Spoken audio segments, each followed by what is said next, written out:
তিন ভাইয়ের কবরের বিস্ময়কর সত্য ঘটনা। একদিন এক ব্যক্তি একটি উঁচু পাহাড়ি এলাকায় একটি কবরস্থানের পাশ দিয়ে যাচ্ছিলেন।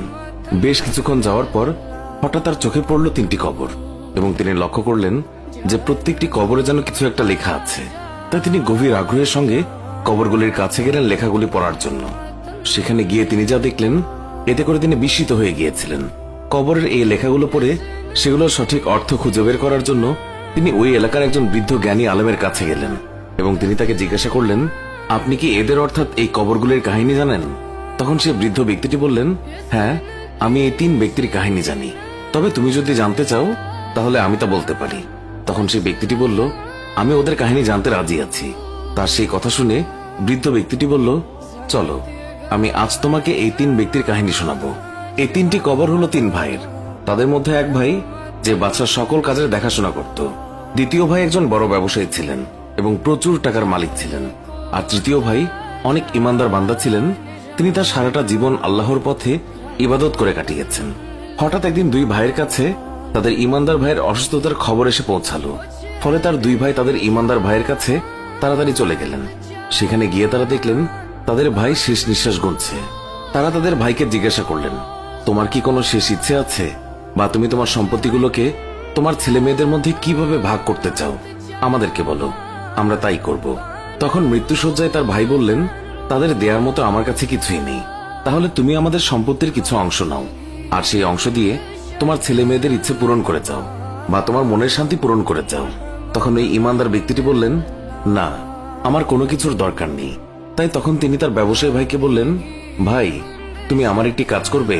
আমি যখন মৃত্যুবরণ করব আর আমাকে গোসল করানোর পর যখন কবর দেয়া হবে, তখন আমার কবরের উপর লিখে দিবে যে পার্থিব বা দৈনন্দিন জীবনের সফলতা গ্রহণ কি কোনো কাজে আসতে পারে? পৃথিবীর সফলতা আখিরাতের কোনো কাজে আসবে না, আর আল্লাহ তাআলা পৃথিবীর সকল কাজের হিসাব নেবেন। যদি ভালো কাজ করে থাকেন তাহলে ভালো ফল পাবেন, আর যদি খারাপ কাজ করে থাকেন তাহলে খারাপ ফল পাবেন। আর এই কথাগুলি লিখে দেওয়ার পর পরপর 3 দিন আমার কবরের কাছে যাবে।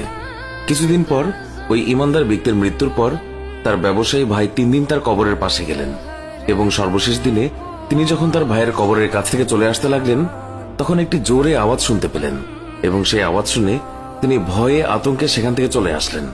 ঘরে পৌঁছানোর পর তিনি যখন রাতে ঘুমিয়েছিলেন, তখন তিনি স্বপ্নে দেখলেন যে তার ভাই তাকে বলছে, আমি মানুষকে দান করতাম না, তার কারণেই আমি কবরে সাজা পাচ্ছি। স্বপ্ন দেখার পর ওই ব্যক্তি নিজের ধন সম্পদ সব বিলিয়ে দিয়ে, সব আরাম আয়েশ ত্যাগ করে দিয়ে আল্লাহর পথে ইবাদত করার জন্য মুসাফিরদের সাথে চলে গেলেন। তিনি এক জায়গা থেকে আরেক জায়গায় সফর করে বেড়াতেন। আল্লাহর পথে ইবাদত করতে করতে যখন তার শেষ নিঃশ্বাসের সময় হয়ে গেল, তখন তার ভাইকে খবর দেয়া হলো, এবং তার ভাই আসার পর সে তার ভাইকে শুধু একটি কথাই বলল, যে আমার একটি শখকে তুমি পূরণ করবে? যখন আমি মৃত্যুবরণ করব এবং আমাকে গোসল করিয়ে কবর দেয়া হবে, তখন আমার কবরের উপরে এই কথাটি লিখে দেবে।